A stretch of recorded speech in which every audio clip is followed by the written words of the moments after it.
Beach FM, locals talking to locals. Well, another recipient of a New Zealand award last night was a well-known Paekakariki, Jan Bolwell. Now, Jan, just to give you a bit of an idea, is a playwright, performer, choreographer and dance educator who's been a leader in dance theatre in New Zealand for more than 30 years, and we welcome her to our program this morning. Good morning, Jan. Good morning. Congratulations. Well done.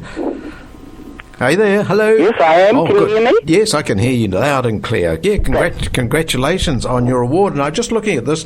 This is the fourth highest Order of Merit award that you can get, the ONZM. So it's been well thought out, this one, Jan. Well, I don't know. Just a bit of a surprise, really. A surprise, but then again, I suppose you've had to keep your mouth a little closed on the award since around about October, November. That's correct. Yes, yeah. And difficult job, no doubt. Well, actually, not really. I was so jolly busy. I was in WOW, performing every night. Yes. And then I was rehearsing a new play, so frankly, I didn't have time to think about it. Right. 30 years ago. Now, what got you interested in this sort of career, Jan?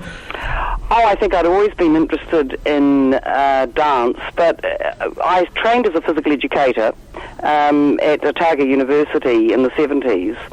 And you could probably, if there'd been a dance studies somewhere, I would have done that. But the only place you could train in dance was at the School of Physical Education at Otago. Right. But I'm glad I went there because we did a lot of different physical activities, not just dance, and it was an excellent grounding for me. And I also learned how to be a teacher there. So I look back at that training and the very inspirational staff I had, particularly Professor Philip Smithles. And I'm very grateful, really. I think it set me up for my career, those years of training there. Right. And, of course, you write your own plays as well, too, don't you? Yes, well, I sort of fell into that. That came rather late. I'd been spending most of my life as a dance educator, but in 1998 I had breast cancer. And the Wellington Cancer Society rang me and said, would you like to come to a creative writing class we're running for cancer patients? So I did, and somehow I found that I loved the process of writing creatively, and I began writing plays. So it was all a bit of an accident, really. It was, well, an accident which has fallen right into your, interests in a big way. And I see you've got your own company, haven't you? Your own theatre company. Yes, I do. I run, it's called Handstand Productions. And I've been doing that for about 20 years. When I started writing plays, I thought, gosh, I better get myself organised here because some of them were picked up for touring.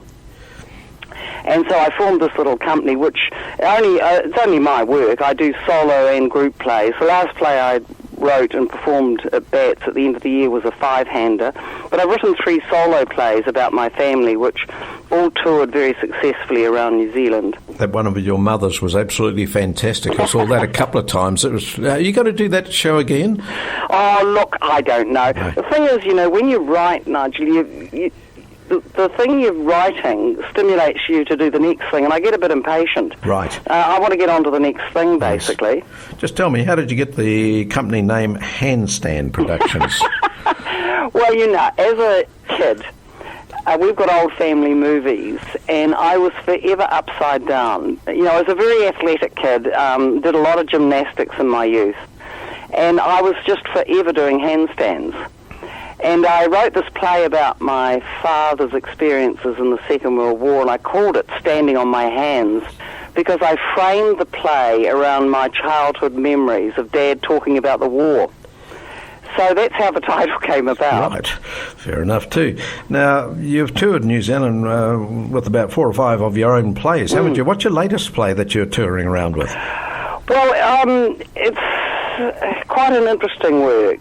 Because we are having the euthanasia referendum, I've been following closely what was happening through Parliament with David Seymour's bill. I've written a play which is perhaps a bit off the wall. It's called Welcome to the Death Cafe, and it is a play about euthanasia. And I've written it because of personal family experiences. I feel very strongly about the issue of euthanasia, but also I feel that now we're going to have a referendum on the issue.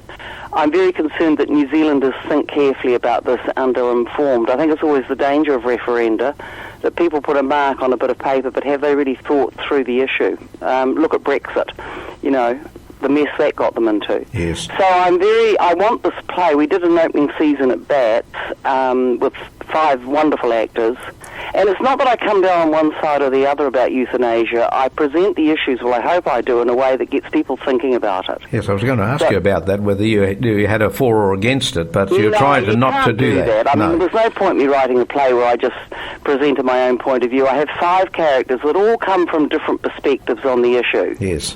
And I try and honour those perspectives. And people hopefully walk out of the theatre making up their own mind as to what they're going to do. I mean, it's a difficult and it's a complex issue, and it shouldn't be taken lightly, I think. No, you've got to create a lot of discussion about it, and this play obviously sounds like it's going to do that. So is it coming to the Kapiti Coast, by the way? Yes, I'm hoping to bring it up sometime during this year. We just opened it at BATS in November, yes, but I would love to present it up the Kapiti Coast, possibly in that lovely new performing arts centre that we're going to have at Kapiti College. Absolutely.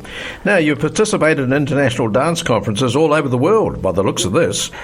Yes, I've been to a few. Tokyo, Australia, Samoa, Canada, and of course here in New Zealand. So, Jan, you've got the interest there. You've been awarded this ONZM, which is a very high award indeed, and congratulations. And we look forward to your performances throughout, for many years to come, let's say that. Thank you very much. I appreciate that. It's a pleasure. Jan Bolwell here on Beach FM. 106.3 Beach FM.